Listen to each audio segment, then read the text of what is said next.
Morning everyone and welcome back to connect to Mimsy's blog. তো আজকের এই ব্লগটা একটু দেরিতে স্টার্ট করছি। এখন ঘড়িতে প্রায় 9:30 মতো বাজে। আর সকালবেলা উঠে ব্রেকফাস্ট বানানো, চাটা খাওয়া, ফ্রেশ হওয়া সবই হয়ে গেছে। তো এখন আমরা ব্রেকফাস্ট করছি। আমাদের আজকের ব্রেকফাস্ট নারকেলের চাটনি আর তার সাথে প্লেন ধোসা। ব্রেকফাস্ট কমপ্লিট হয়ে গেছে আর খাওয়া টাওয়া সমস্ত কিছু হয়ে গেছে। এদিকে এত বাসন ছিল, মানে আমি দেখেছি যেদিন একটু এই খাবার বানিয়ে খাওয়া হয়, মানে বানিয়ে তো খাওয়া হয় অবভিয়াসলি প্রত্যেকদিনই, কিন্তু ধোসা, চাউমিন বা রুটি এই সমস্ত খাবার যেদিন মানে সকালবেলা উঠে বানাতে হয় সেদিন মানে কিচেনের অবস্থা একদম খারাপ হয়ে যায়, আর বাসনও তত হয়। আর যেদিন টোস্ট বা অন্য কিছু মুড়ি এসব খেয়ে নিই সেদিন অতটা কিছু প্রবলেম হয় না, মানে একটু রিল্যাক্স থাকে। এতগুলো বাসন আমি এখন ধুলাম, পুরো হাঁপিয়ে গেছি। এদিকে ডাল সেদ্ধ করলাম, ওইদিকে ভাতটা ফুটিয়ে বন্ধ করে দিয়েছি। আর একটু আমের আচার করেছিলাম, ওই গুড় দিয়ে একটু মিষ্টি আচার করেছিলাম। তো এই আচারটাকে এখন একটা কন্টেনারে ভরতে হবে।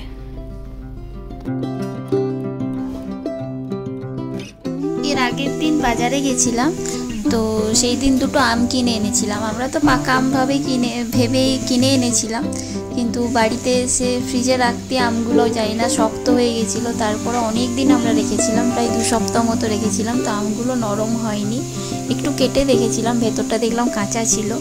তো আমগুলো যখন দেখলাম যে কোনো কিছুই হচ্ছে না, তখন একটু এইভাবে আম গুড় বা আমের আচার বানিয়ে দিয়েছিলাম আর কি। এইভাবে যদি মানে করে রাখা যায় তাহলে কি হয়, প্রত্যেক দিন চাটনিটার করতে হয় না, আর বেশ ভালো লাগে খেতে। মানে খাওয়া যায় যে কোনো টাইমেই একটু একটু করে নিয়ে হয়তো মানে খাওয়া যাবে। তো এইভাবে বানিয়ে কালকে রাতেই বানিয়ে রেখে দিয়েছিলাম। তো এটা একটু জমে যাওয়ার পর একটা এয়ারটাইট কন্টেনারে ভরে তো এটাকে লক করে ফ্রিজে রেখে দেবো। এটা মোটামুটি এখন 1 মাস মতো তো ঠিকঠাক থাকবে। আর যদি একটু মাঝে মাঝে রোদ খাওয়ানো যায় তাহলে হয়তো আরও কিছুদিন এই জিনিসটা খাওয়া যাবে।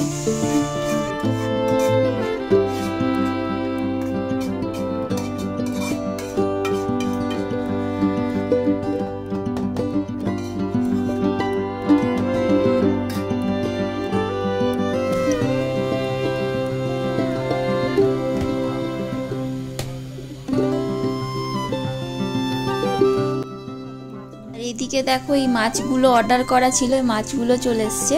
তো এই মাছগুলোকে ধুয়ে নিয়েছি, ধুয়ে নিয়ে একটু ড্রাই করে নিলাম কিচেন টাওয়ালের সাহায্যে। তারপর এই মাছগুলোকে ফ্রিজে স্টোরেজ করব, কারণ এতগুলো মাছ তো একদিনে খাওয়া যাবে না। তো তাই একটু হলুদ, একটু নুন আর একটু সর্ষের তেল মাখিয়ে এই মাছগুলোকে ফ্রিজে স্টোরেজ করব, যাতে এই সপ্তাহটা তো চলে যাবে এই মাছগুলোতে। আর আজকে কিছুটা মাছ রান্নাও করব।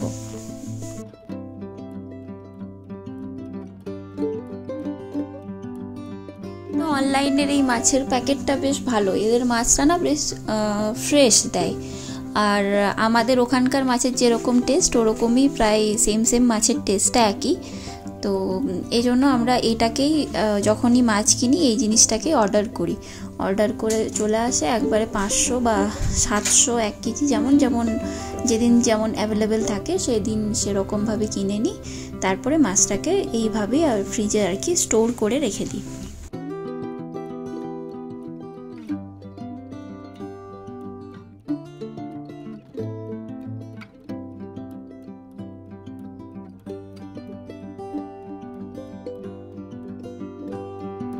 তো আমার প্রায় মাছগুলোকে রাখা হয়ে গেছে, এবারে ফ্রিজে ভরে দিলেই হবে। আর এদিকে প্রচুর কাজ বাকি আছে, এত কাজ বাকি আছে না, কখন কিভাবে যে সামলাবো সেটাই বুঝে উঠতে পারছি না।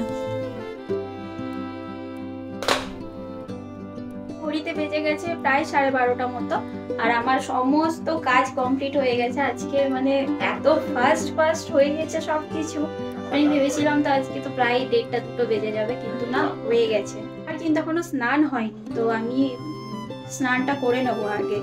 আর কিচেনটা দেখা একদম সুন্দর, মানে কিচেন একদম ঝরঝরে পরিষ্কার করা হয়ে গেছে, মানে খুব খুশি লাগছে। একদম পরিষ্কার করে নিয়েছি। আর দেখাই তোমাদের কি রান্না করেছি। তো এখানে ভাত করেছি, আর এখানে একটু আলু সেদ্ধ, মাছ ভাজা, আর একটা আছে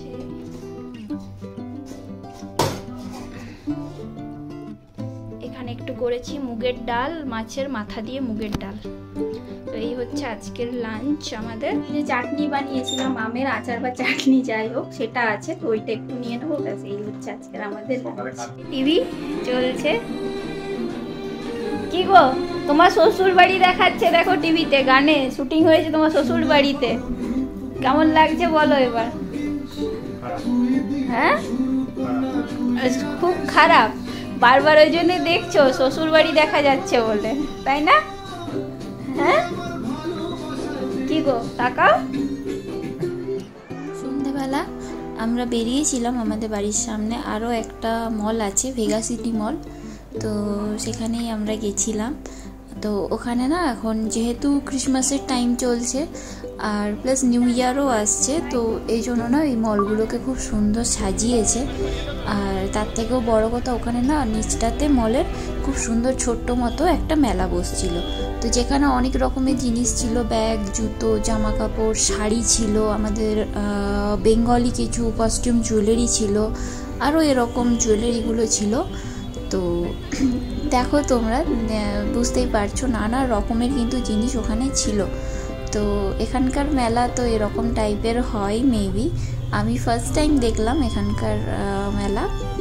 তো আমার তো বেশ ভালোই লাগলো, যদিও মানে দোকানগুলোতে ঠিকঠাকই ছিল সব কিছুই, তো তাও এবারে দেখো আমরা মলের ভেতরে চলে এসেছি। এবারে মলের ভেতরটাকে একটু ঘুরে ঘুরে দেখবো, আর যদি দেখি কোনো কিছু যদি পছন্দ হয় তাহলে একটু কেনাকাটা করব।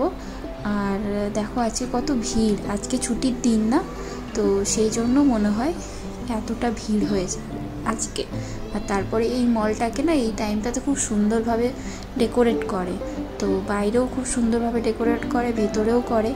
তো অন্য বছর দেখেছি করে, কিন্তু এবছর সেরকম দেখিনি।